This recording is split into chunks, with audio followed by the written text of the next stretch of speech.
আর এবার নজর রাখবো ভাটপাড়ার দিকে। সেখানে ভোটের মুখে একেবারে আতঙ্কের বাতাবরণ, কারণ ভোটের মুখে ভাটপাড়ায় চলল গুলি।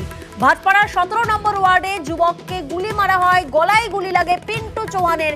ঘটনাস্থলে পৌঁছয় জগদ্দল থানার পুলিশ। তবে ঠিক কি ঘটেছিল জানবো, প্রতিনিধি অরুণ এই মুহূর্তে আমাদের সঙ্গে রয়েছেন। অরুণ। হ্যাঁ দেখো, পিন্টু চৌহান গতকাল যখন রামনবমী বর্ষে বাড়ি যাচ্ছিল তো রাত্রি 8টা সাড়ে 8টা বাজে, সে সময় তাকে লক্ষ্য করে দুই যুবক মোটরসাইকেল করে আসে এবং গুলি চালায়। একটি গুলি গিয়ে তার গলার মধ্যে লাগে এবং গলা ছুঁয়ে বেরিয়ে যায়। তারপর থেকে সে কিন্তু কোনো কথা বলতে পারছে না, তাকে ব্যারাকপুর বিএন বোস হসপিটালে ভর্তি করা হয়েছে। তারপর তিনি যখন তার পুরনো কোনো শত্রু যে মেরেছে সেও কিন্তু তার পাড়ারই ছেলে, পুলিশ তাকে গ্রেফতার করতে এখনো পর্যন্ত পারেনি। কেন মেরেছে বা কি কারণে মেরেছে সেটা কিন্তু এখনো কারোর কাছে পরিষ্কার নয়।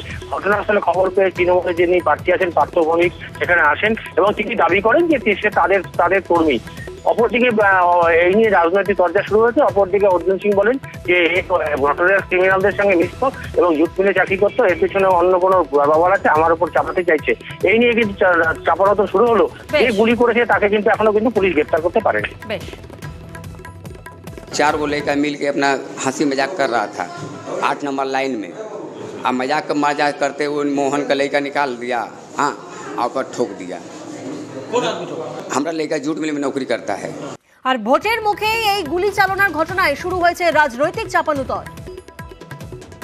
এই গুন্ডাগর্দি আমি শেষ করবই, এটা আমাদের প্রতিজ্ঞা। যারা ভাবছে এই গুন্ডামি করে ব্যারাকপুর মানুষকে ভয় দেখিয়ে রাখবে, তাদের এই দিন 4 তারিখে শেষ হয়ে যাবে, এটুকু দায়িত্ব নিয়ে বলছি। পার্থ ভৌমিক তো বাচ্চা ছেলে আছে, এই ব্যাপারে ওর তো কোনো আইডিয়া নেই।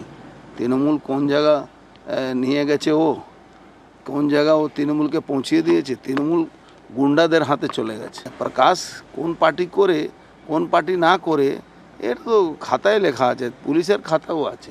সোমনাথ শ্যাম, মনোজ পাণ্ডে, দিন রাত মনোজ পাণ্ডে থানায় বসে থাকে।